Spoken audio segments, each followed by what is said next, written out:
Bom, vamos dar continuidade aqui no nosso curso de discipulado, ok? O primeiro vídeo eu falei contigo sobre quem é Cristo Jesus, quem é Jesus Cristo. No segundo estudo nós falamos sobre quem somos nós. Muito importante saber quem somos nós pelas óticas da Bíblia. E aqui, hoje, nesse terceiro vídeo, quero falar contigo sobre para que Jesus veio ao mundo. Qual que é o propósito de Jesus ter vindo ao mundo? Aqui você vai colocar a data que você fez o estudo. E como de costume, eu vou ler contigo aqui.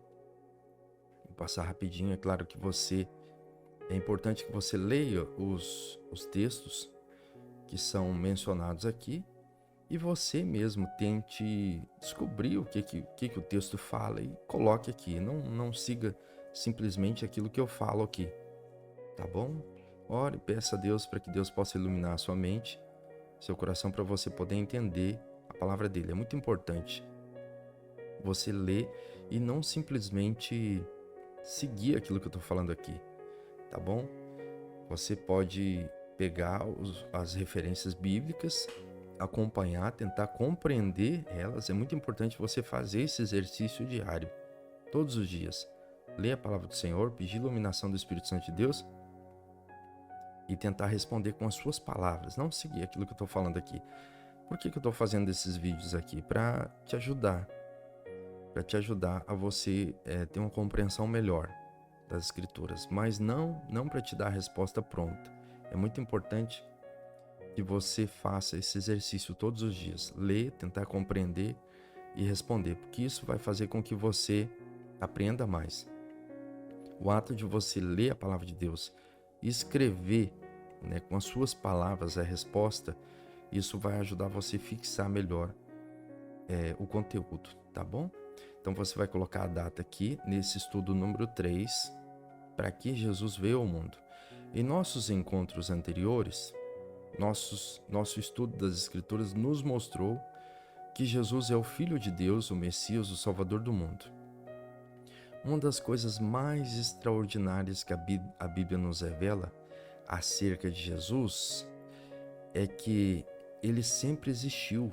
Talvez você ache que Jesus existiu somente de 2000 anos para cá.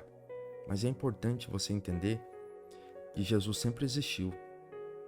Ele é o Filho eterno de Deus. Ele foi gerado eterno. É um Filho gerado eternamente. Sempre existiu, nunca teve início. Nós vemos isso claramente no Antigo Testamento. Talvez em outra oportunidade eu fale com vocês aqui sobre as teofanias, aqueles aparecimentos de Deus no Antigo Testamento, que geralmente era a segunda pessoa da Trindade, ou seja, Jesus antes de se encarnar. Sempre foi Jesus que apareceu. Ele era a nuvem que protegia os hebreus na saída do Egito, ali durante o dia. Ele era a coluna de fogo. Ele era aquele anjo que apareceu para Moisés na sarça ardente. E para tantas outras teofanias nós vemos no Antigo Testamento, sempre foi Jesus antes de ser encarnado. Isso não sou eu que estou falando, isso é o que a Bíblia diz e aquilo que milhares de estudiosos durante todo o período da igreja, durante esses 2000 anos de história, falaram a mesma coisa, tá bom? Então vamos ver aqui. Então é importante você entender que Jesus sempre existiu. Mas isso eu preciso falar contigo provando dentro da Bíblia, tá bom? O que Jesus mesmo falou a esse respeito? O que Jesus falou a esse respeito? Dessa questão de que ele sempre existiu. Vamos ver aqui em João 8,58. O que diz lá? Diz assim, João 8,58. Eu vou colocar a marcação dos versículos aqui para facilitar. 58.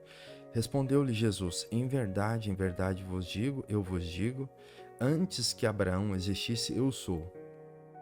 Isso aqui foi um debate que ele estava tendo com provavelmente os fariseus, os escribas, os mestres da lei ali. E quando ele falou esse título aqui, eu sou, por quê? Por que eles ficaram tão chateados e pegaram em pedras para querer atirar em Jesus e ele se ocultou do templo? Por quê? Porque essa nomenclatura eu sou deixava bem claro que Jesus estava trazendo para si a divindade, ele estava se fazendo igual a Deus, né? É por isso que eles ficaram tão chateados e acreditaram que ele estava falando uma blasfêmia. Porque essa nomenclatura, essa maneira de se autoproclamar, só era utilizada por Deus, né, no Antigo Testamento. Foi justamente aquilo que Deus falou para Moisés lá na sarça ardente.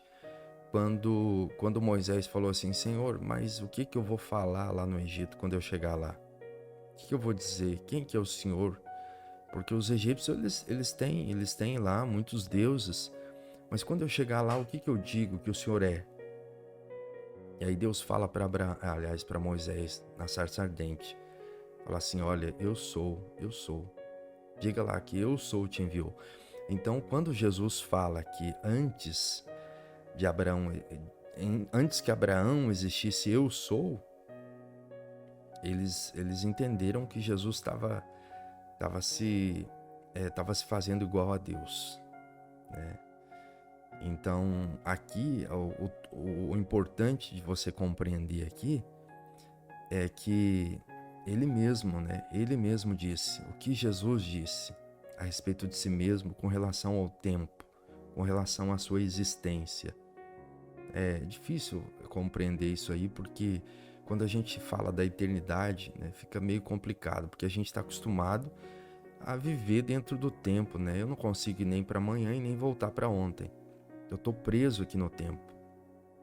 Mas quando a gente começa a estudar a eternidade, é um pouco mais complicado, porque a eternidade não está relacionada ao tempo, né? Deus ele é imanente, né? Ele está dentro do tempo, mas ao mesmo tempo ele é transcendente, ele está fora do tempo, né? Ele não depende do tempo, ele não está preso ao tempo. Isso é um pouco complicado de entender.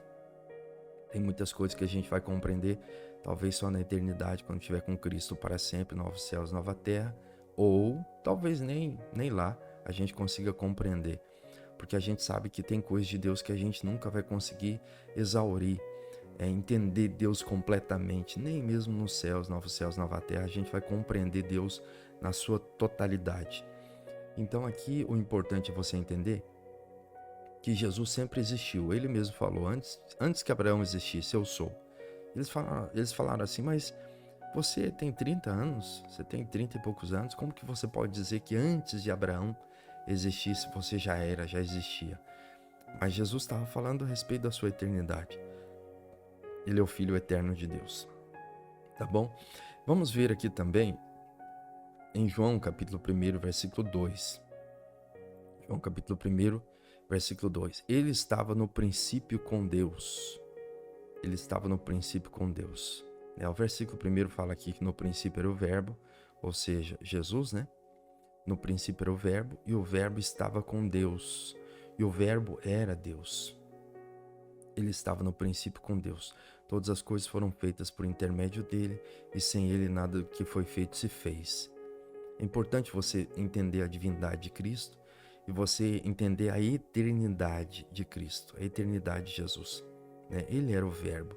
Não sei se você se lembra, mas lá no início, lá, Gênesis capítulo 1, a gente vê Deus dizendo assim, que haja luz, haja isso e haja aquilo. Tudo que foi feito era bom, né? Tudo que ele fez era bom. E esse haja, né? A gente sabe, estudando português, que isso é um verbo, né? Por isso que João tenta relacionar esse verbo aí. Vamos ver aqui no original como que é. No princípio, logos, né? Logos aqui no original. Essa palavrinha aqui, logos. Então, no princípio era o logos, e o logos estava com Deus. Estava com Theos, né? É maravilhoso isso aí. Então, assim, o importante é você entender que João está dizendo aqui que lá quando Deus fez todas as coisas, a Trindade estava presente lá. Lembre-se de que ele falou assim, façamos o homem a nossa imagem e semelhança. Eram os três que estavam lá. tá bom? Então vamos para frente aqui. O nascimento de Jesus como um bebê foi a forma escolhida por Deus para enviar seu Filho ao mundo. É chamado de encarnação de Deus, o Filho, né? O Filho que se fez carne. Isso nos faz perguntar o que o eterno Filho de Deus veio fazer no meio dos seres humanos. O que ele veio fazer aqui no meio dos seres humanos imperfeitos e limitados como nós? A Bíblia nos diz que ele não veio apesar das nossas imperfeições, mas justamente por causa das nossas imperfeições. A necessidade de Cristo vir aqui ao mundo não foi porque nós éramos justos, perfeitos, muito pelo contrário, né? Era porque nós precisávamos. A única solução para o ser humano seria e é Jesus Cristo. Ele veio justamente porque o pecado entrou no mundo e destruiu tudo aquilo que ele havia feito. Maculou, manchou o pecado entrou e destruiu aquilo que Deus tinha feito, né? Tudo aquilo que era bom, tudo aquilo que ele via como bom, né? Agora o pecado macula, mancha, destrói, né? Tanto é que nós somos a imagem e semelhança de Deus, mas nós perdemos, né? Ficou meio embaçado. Não sei se você já teve essa experiência de no inverno você tomar banho e aí você chega no espelho do banheiro, tá meio embaçado assim, aquela imagem tá meio distorcida. Foi justamente isso que aconteceu com o ser humano após a queda. Vamos continuar aqui. Então, assim, é importante você entender que existia necessidade de Cristo vir, né? Era a única saída, a única solução. E Deus já tinha planejado isso antes da fundação do mundo, pode ter certeza disso. Deus sabia o que ia acontecer, Deus sabia que a única solução seria o seu filho, e ele só colocou em prática aquilo que ele já tinha planejado. Segundo Isaías capítulo 59, versículo 2, que consequência o pecado traz para as nossas vidas? Será que o pecado é assim tão relevante? Será que o pecado foi realmente essa tragédia toda que se fala, né? Ou será que o pecado foi só uma coisa a mais, né? Não tem tanta relevância assim. Será que o pecado realmente transtornou aquilo tudo que Deus havia criado de bom? Será que o pecado trouxe tanta coisa ruim assim, né? Eu sempre digo lá na igreja que a pior tragédia não foram os terremotos, né, que aconteceram, não foram de repente as pragas, como por exemplo as doenças terríveis, como por exemplo o Covid, né? Covid, a peste negra e tantas outras coisas que assolaram o mundo inteiro. Será que o pecado foi mais do que isso? Será que o pecado foi a pior tragédia que aconteceu com o ser humano? Vamos ver aqui em Isaías 59, versículo 2.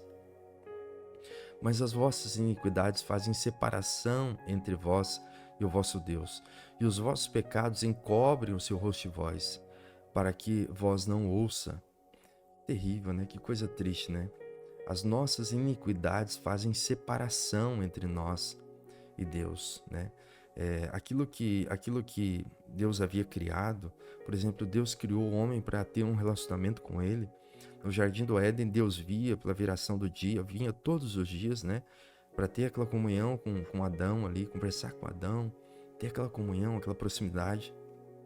Quando o pecado entra no mundo, causa essa divisão, né? Esse afastamento. Desde então o homem se torna inimigo de Deus, né?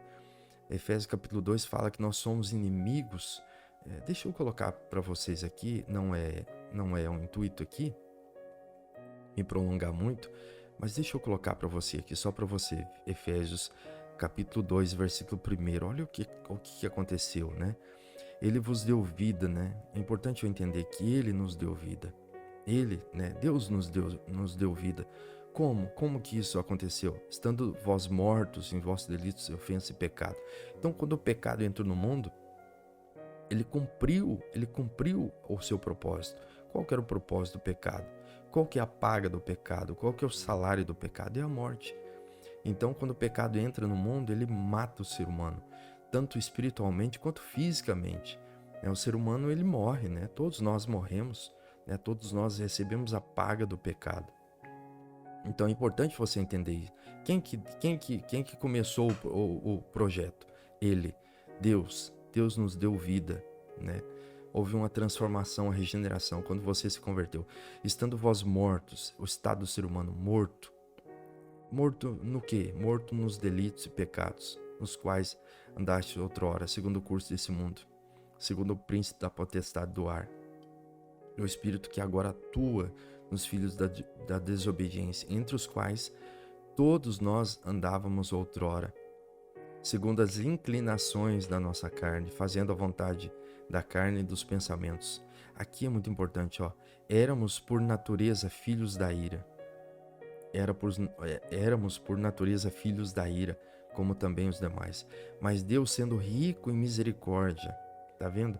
Aqui, por isso que Deus enviou seu filho, porque era necessário. Qual que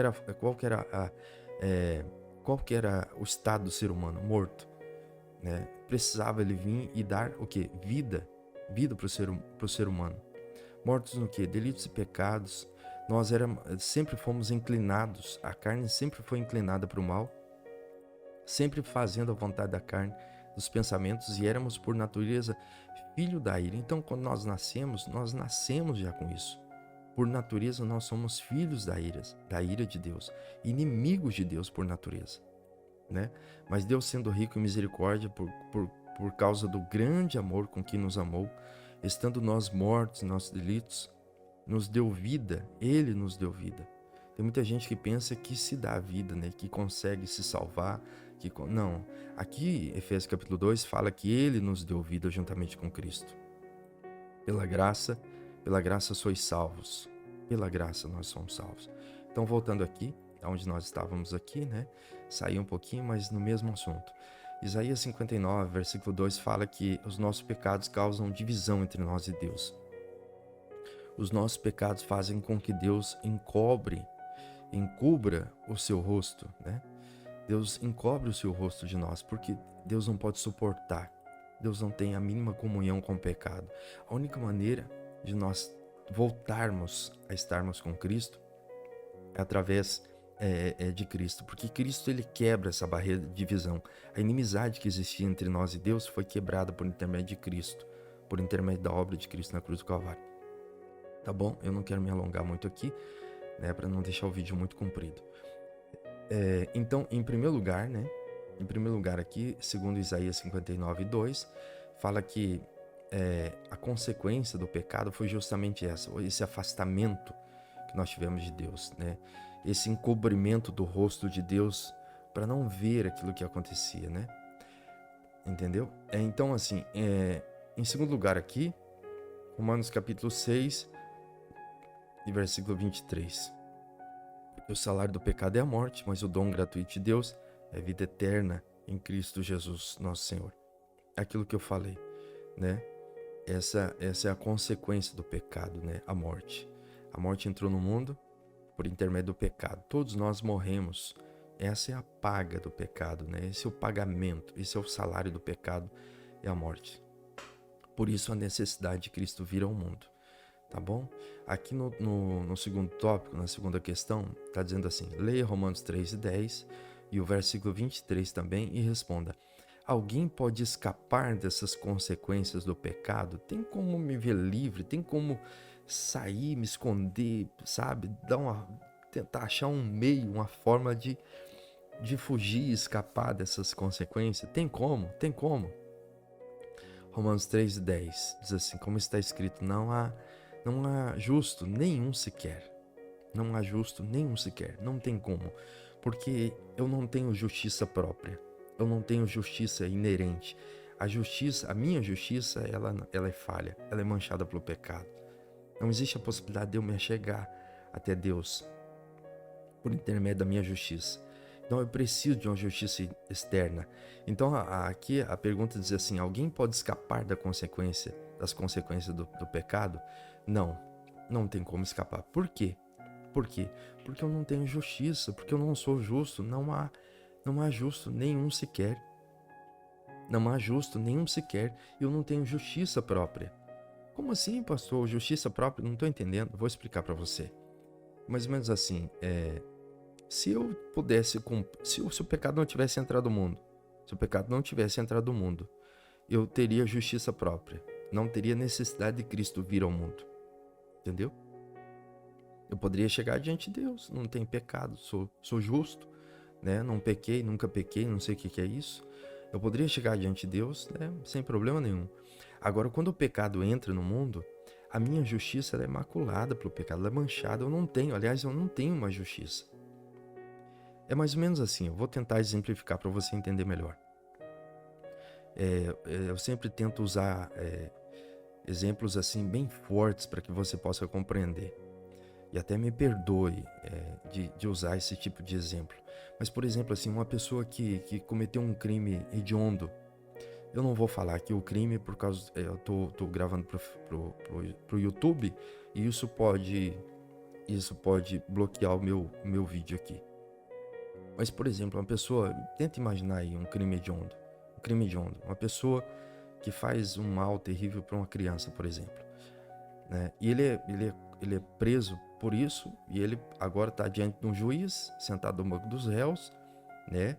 Num fórum, diante de um juiz, e o juiz fala assim, e ele tenta argumentar, né? Em prol de si mesmo, diante daquele juiz. Ele diz assim, olha, eu cometi esse crime hediondo contra uma criança, mas eu dei cesta básica, eu paguei minhas contas em dias, né? Sempre ajudava as pessoas, sempre fui uma pessoa muito boa, só que eu cometi esse crime. Agora eu tô preso aqui. Será que isso é o suficiente para inocentar ele? O juiz vai dizer assim para ele, não, você tá de brincadeira, né? Você fez esse mal terrível para uma criança e você acha que por você ter feito uma obra ou outra boa, você acha que isso vai te isentar da condenação? É da mesma forma nós com Deus. Nós pecamos, nós quebramos a lei de Deus. Nós não temos justiça própria, né?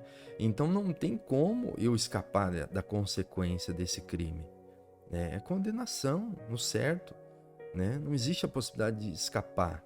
Eu não tenho justiça própria. Vamos ver aqui o que diz Romanos 3 e o versículo 23.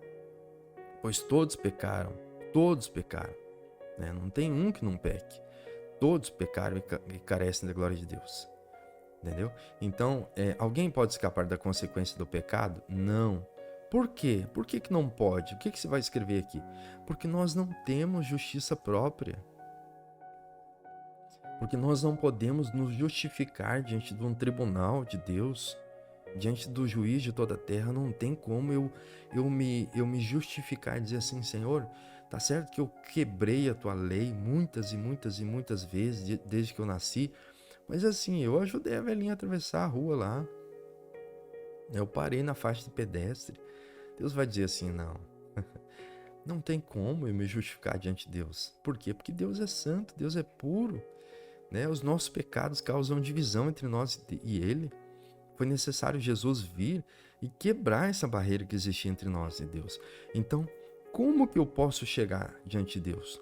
Por intermédio da justiça de Cristo. É por isso que Cristo é tão importante para a minha vida. É só por intermédio de Jesus que eu posso chegar diante de Deus. Tá bom? Espero que você tenha entendido aqui. Esses tópicos aqui eu estou demorando um pouquinho mais porque é importante eu te explicar. É importante você entender isso aqui, tá bom? O 3. A questão 3 aqui. Como Deus agiu para nos livrar das consequências do pecado? Como que Deus agiu, né? Como que Ele fez para nos livrar dessas consequências? Porque Ele não tem por inocente o culpado. Para Deus continuar sendo justo e justificador daqueles que têm fé, daqueles que creem em Deus, como que Ele pode justificar o pecador e continuar sendo justo? Como que Ele pode me livrar da consequência do pecado? Eu pequei, como que Ele me livra disso aí? Qual que é a possibilidade? Eu sei que é por intermédio de Cristo, mas vamos ver aqui qual a possibilidade? Como que Deus agiu, como que Ele fez para nos livrar da consequência do pecado? João 3 e 17. Porquanto Deus enviou o seu Filho ao mundo, não para que julgasse o mundo, mas para que o mundo fosse salvo por Ele.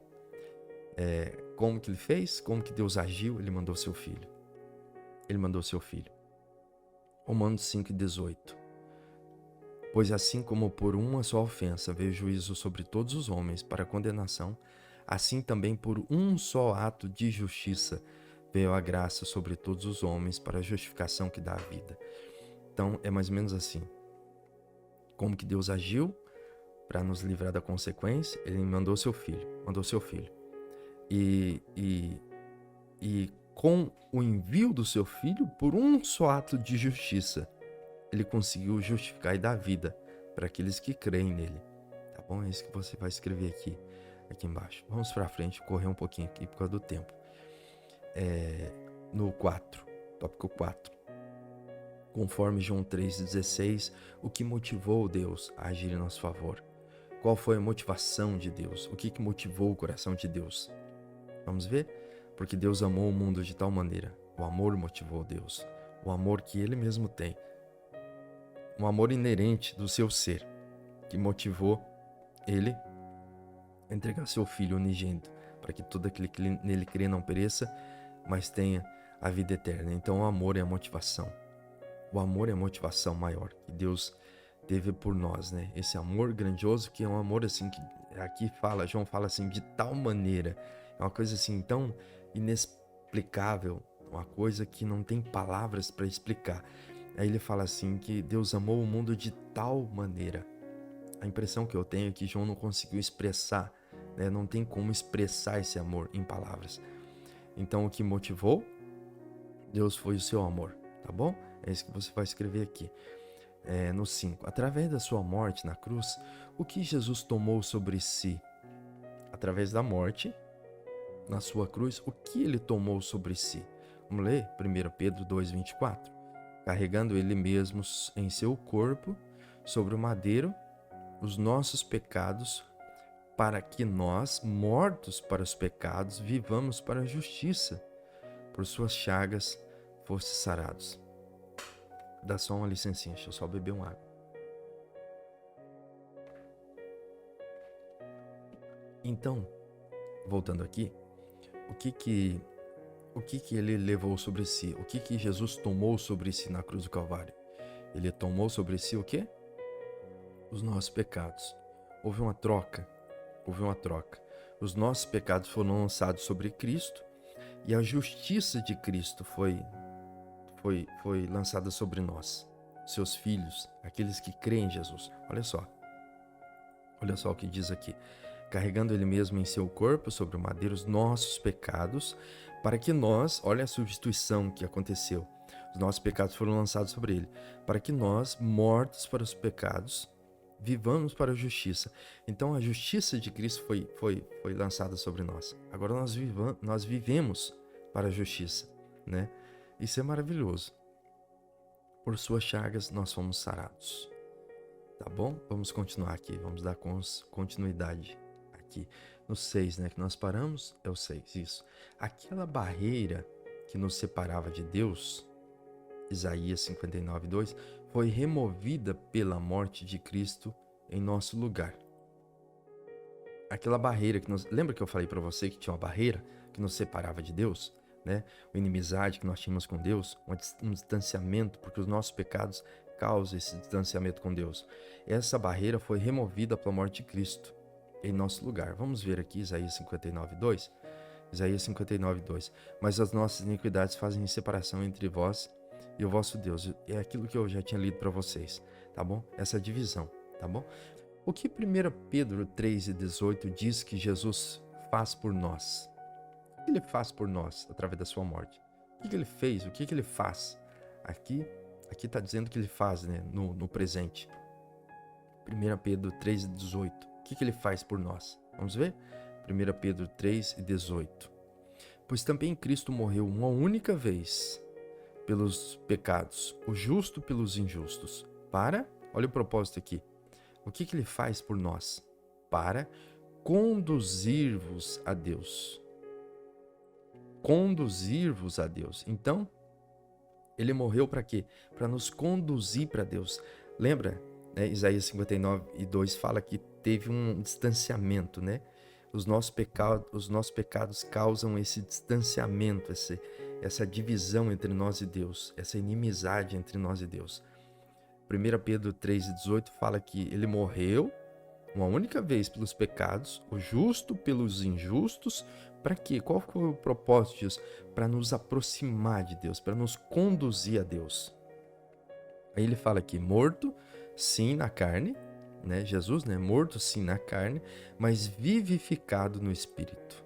Então, nós fomos, por causa dos pecados, nós fomos distanciados de Deus, porque os nossos pecados causam divisão entre nós e Deus. Mas Ele morreu para nos aproximar, para nos propiciar, para nos trazer de volta, para nos reaproximar de Cristo, aliás, de Deus, tá bom?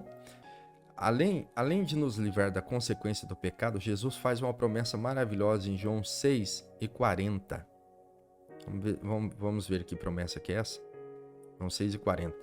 De fato, a vontade do meu Pai é que todo homem que vir o Filho e nele crer tenha vida eterna e o restarei no último dia. Então, que promessa que é essa que você vai colocar aqui? Que promessa que é essa que tem lá em João 6:40? A promessa é que aquele que ver o Filho e nele crer, a promessa é que ele vai ter vida eterna. Essa é a promessa. O que mais? Tem mais? Tem. E ele ressuscitará essa pessoa no último dia. Duas promessas. Vida eterna e a ressurreição no último dia. Tá bom? Resumindo o que estudamos hoje. Deixa eu dar um enter aqui para dar um espaçamento melhor aqui. Resumindo o que estudamos hoje. Nosso pecado nos separa totalmente de Deus. O amor de Deus, o amor que Deus tem por nós, o motivou a mandar seu Filho ao mundo. Jesus morreu em nosso lugar, levando sobre si a culpa dos nossos pecados, libertando-nos das consequências deles e nos religando com Deus, religando a Deus. Além disso, Jesus garante que seremos ressuscitados no último dia. Que maravilha, que promessa maravilhosa, né? A aplicação aqui. O que você pretende fazer em resposta a tão grande amor de Deus demonstrado por nós, pelo fato dele ter enviado o seu único filho para morrer na cruz em nosso lugar? O que você pretende fazer em resposta? O que você pretende fazer em resposta a esse amor tão grande de Deus? O mínimo que nós podemos fazer é dedicar as nossas vidas e servir a Jesus para sempre. Dizer assim: Senhor, de agora em diante, quero viver para o Senhor, minha vida é tua, eu quero que o Senhor controle a minha vida, eu quero te servir como meu Senhor e Salvador Jesus. Tá bom? Então aqui você vai finalizar esse estudo lendo, todos os dias você vai ler uma dessas referências aqui para que você possa entender melhor, né? Entender melhor para que Jesus veio ao mundo. Qual que é o propósito da vinda de Jesus ao mundo? Então você vai ler com isso em mente. Vai ler esses versículos aqui, essas referências, tendo em mente que esse aqui está falando do propósito da vinda de Cristo ao mundo. Tá bom? Que Deus possa abençoar abundantemente a sua vida e que você possa estar crescendo na graça e no conhecimento de Deus todos os dias aqui comigo. Um abraço, Deus abençoe você.